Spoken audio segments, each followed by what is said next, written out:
की माझी मराठी मला आवडते, कोकणी मला आवडते, पण चर्च मध्ये जाऊन तिथला फादर जी कोकणी बोलतो ती कोकणी सुद्धा माझ्या हृदयाला स्पर्श करते।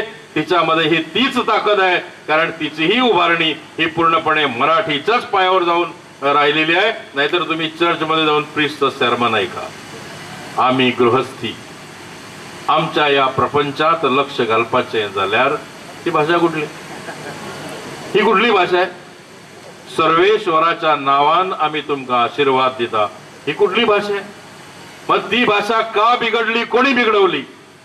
ही जी एक संपूर्ण पिढी, एक संपूर्ण जनरेशन, हे सगळं या बाजूला जे होतं त्यांना त्या बाजूला कोणी नेलं आणि त्याच्यामध्ये दाट धुक्याचा एक पडदा कोणी लपवून ठेवला, या सगळ्याचा शोध घेण्याची गरज। आणि म्हणून मित्रांनो, की आमच्या कॅथलिक बांधवांना पण दोष देण्याचं कारण नाही, गरज असेल तर त्यांच्या प्रबोधनाची, त्यांना समजावण्याची आणि इतिहास खरा काय हे त्यांच्यापाशी जाऊन त्यांना काहीतरी सांगण्याची एक वेळ आहे। आणि माझी खात्री आहे आपण सामंजस्यानं सांगितलं तर ते ऐकतील।